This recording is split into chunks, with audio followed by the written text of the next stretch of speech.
There's a quiet truth that lives beneath the surface of law enforcement, a truth rarely written down, rarely spoken aloud, and almost never acknowledged in the official record. Officers are trained to observe, to document, to separate the impossible from the merely unlikely. Their world is supposed to be concrete, evidence-based, and rational. But every so often, something steps across that thin blue line, something that refuses to fit inside the neat boxes of procedure and protocol, something that lingers in the corners of abandoned buildings or stands alone on a dark highway shoulder or whispers through a holding cell that should be empty.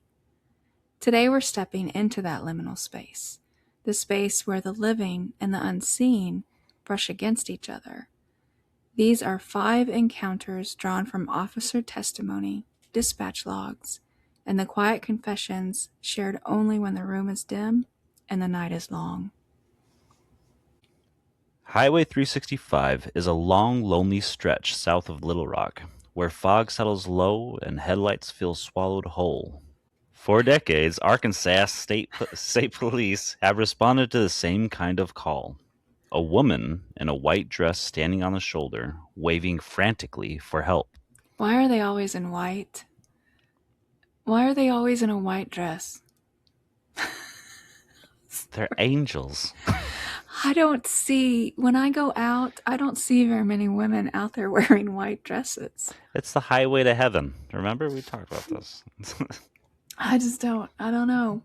Yeah, Okay. it's a good question though, because it's always a white dress, even in other settings. So It's always a white dress, and it's always a forlorn lover, or something like that. you usually don't see their face until the end of the whole thing either.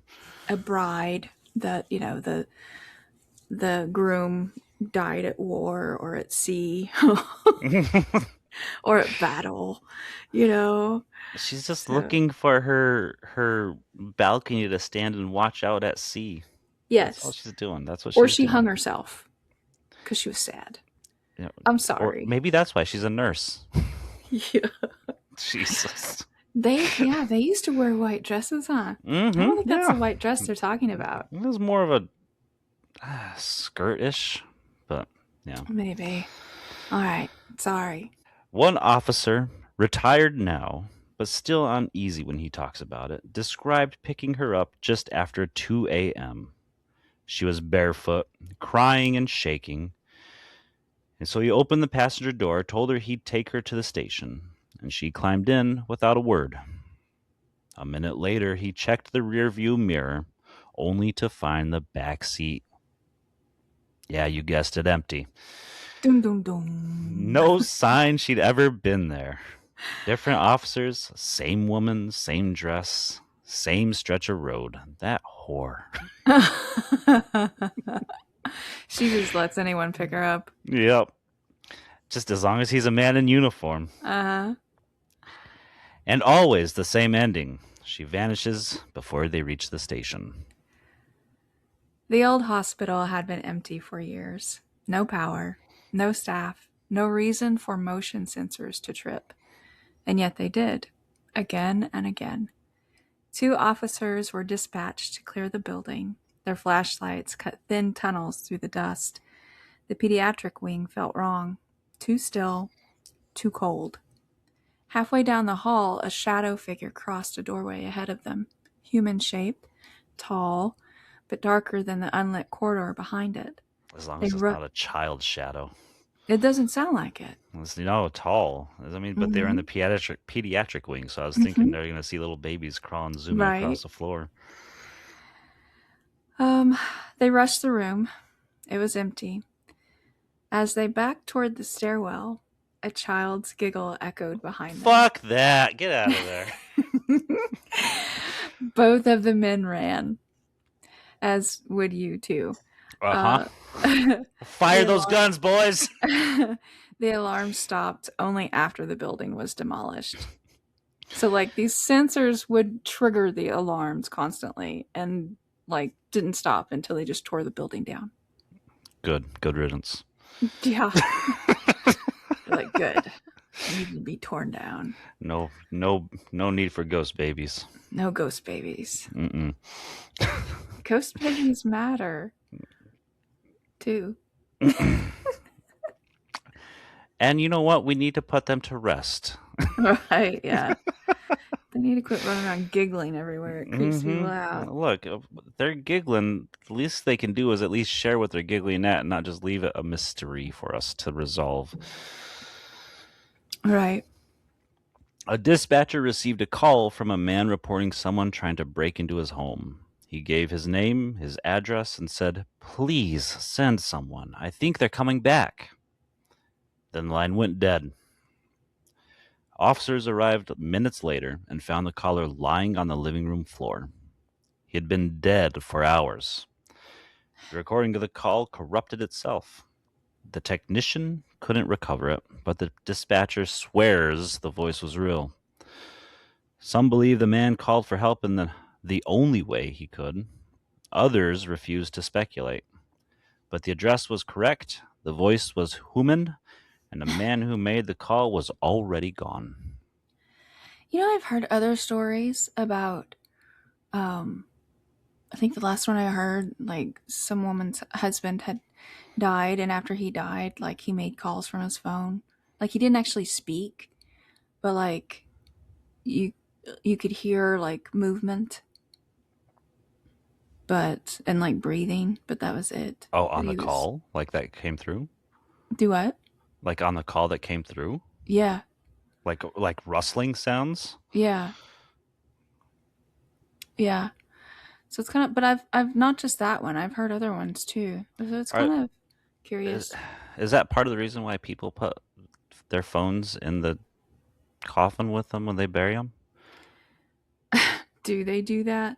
Some people do that. I know I've heard people do it. I don't know if that's to quote unquote make phone calls to them when they feel like they want to reach out. Or yeah, maybe. Because some people pay for those numbers to stay there for their, the namesake basically of their loved one. Yeah, I had never heard of that, but I mean, there has been cases of people being buried alive, but Yeah. unless you're having like a green funeral anymore or a green burial, you've been like cut open and all that stuff. You're not gonna come back from that. So, Well, I'm saying a call from the afterlife. I I know wasn't I get meaning. that. I get Oh, that. I get that. it's Yeah, it's I don't know. that's true. But I mean, I get what you're saying. You've been embalmed. Right, There's no way you're coming back unless you're a zombie or vampire. But right. um, I How don't does know. that work though? If you're a vampire and you've been embalmed?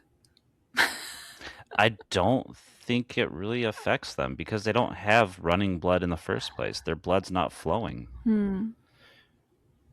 Hmm. And a Because zombie? a look, all right, I could go down a whole path with zombies, okay?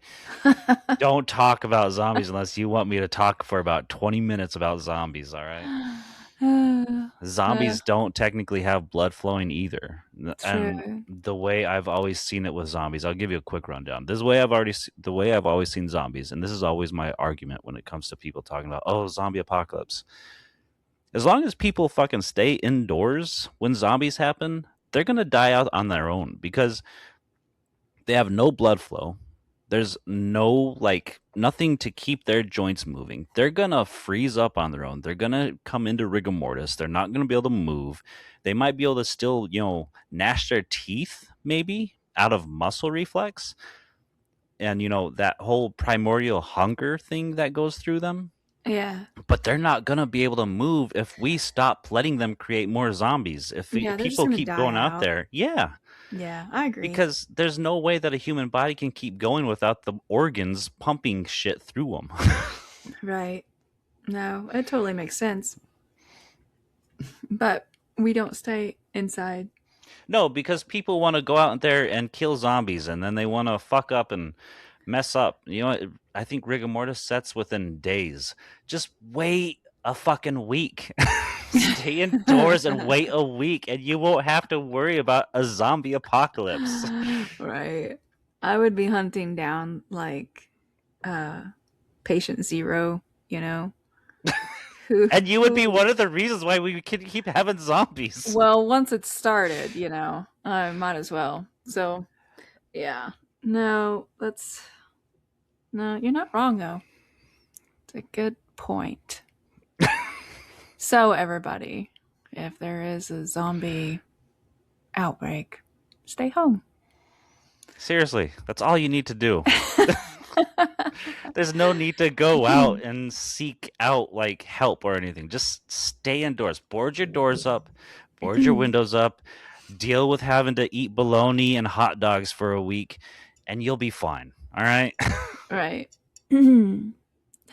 Cell 3 was always colder than the rest. One night, the dispatcher heard a man's voice over the intercom, low, steady, pacing. The monitor showed an empty cell. The officer walked down to check. The voice grew louder as he approached, whispering, muttering, moving. He opened the door. Silence. As he stepped back into the hallway, the voice returned, this time saying his name. He turned and saw the outline of a man sitting on the bunk, shoulders hunched, head bowed. The figure dissolved as he stared. Years earlier, a man had taken his own life in that cell. Quiet, he was polite, almost relieved to be somewhere safe. Some officers say he never left. I mean, that could be a residual thing. I would think so, but saying his name is not. I'm just a fan of Beyonce. So the officer's name is Beyonce. Say my name, say my name. Uh-oh. That's Beyonce, right? I probably said the wrong person. Man, I don't know. I don't listen to her. There's there's a couple lines that I know from those songs, like the "Say my name," and then there's "All your shit's in a box to the left." Right? Yeah. Yeah. Yeah. Can't help but know that one. That's all I know of that song, though. Is "All your shit's in a box to the left." Right? Yeah, yeah, no residual, but yeah, the saying the name part, like, yeah, it is questionable. But maybe there's not just the residual there. Maybe there's something else also there. Well, yeah, I mean, just because it's residual doesn't mean that there's no what would you call it? It's not like only Personality. one entity can occupy each space. That's true too. Yeah, that's very true. I see. I don't know if you. Especially, Go ahead. I was gonna say, especially in what was it, a prison? What was the cells? Yeah. Yeah. So Yeah. Prison cell. Yeah. I don't know if you've seen the videos or not. There's a video. There's a guy that goes out with a box and talks. like a cardboard box. No, like a ghost box Oh or yeah, whatever. yeah, I don't know spirit what they're called. box. Spirit box. Yeah. He goes out with him, and last video I saw, he was in the woods, and it seems as though there are a few things speaking to him. Mm-hmm. And some are saying stay out of the woods. Some are saying woods are not safe. Some seem like the thing that is not safe. And, so there's obviously multiple things. Mm-hmm.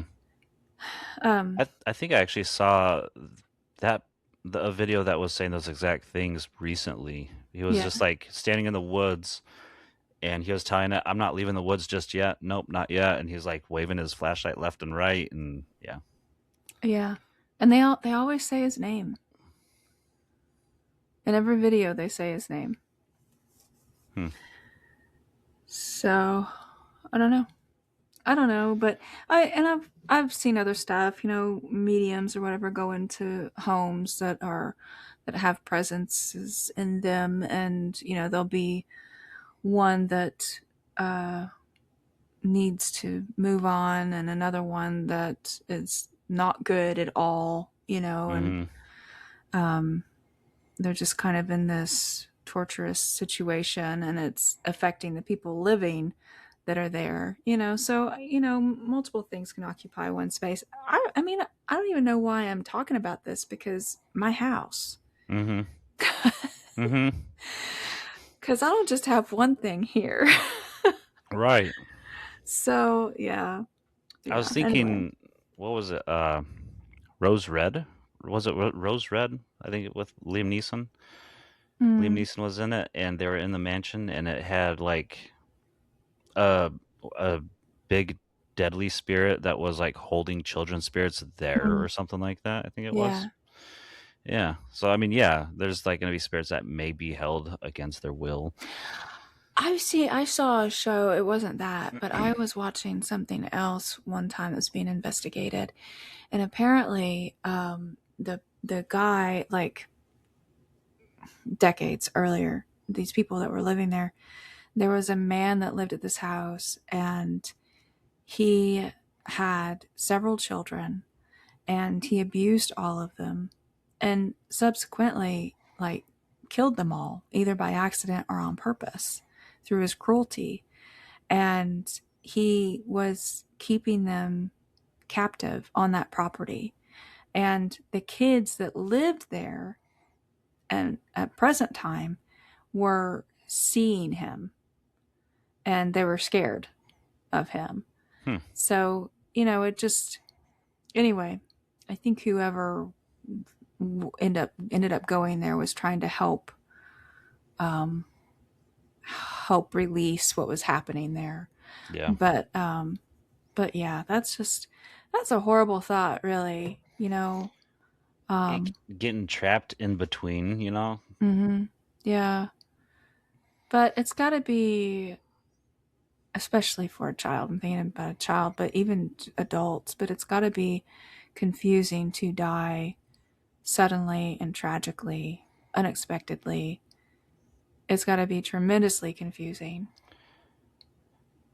Um, yeah, You I know don't know.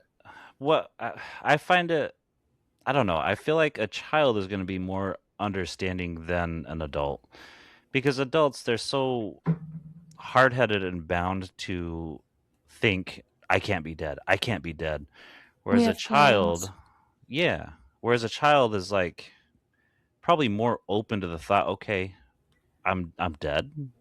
Okay, and then like I feel like they're more malleable when it comes to like understanding things. Maybe. But I could be also wrong. I don't know. All right. A trooper sat in his cruiser around 3 a.m., finishing paperwork, when he felt a hand press firmly onto his left shoulder. A full human grip. The weight, the warmth, and the intention. He turned, and no one was there. Minutes later, the hand returned, this time on the back of his neck. Fingers cold, pressing downward as if urging him to look at something. Not right now!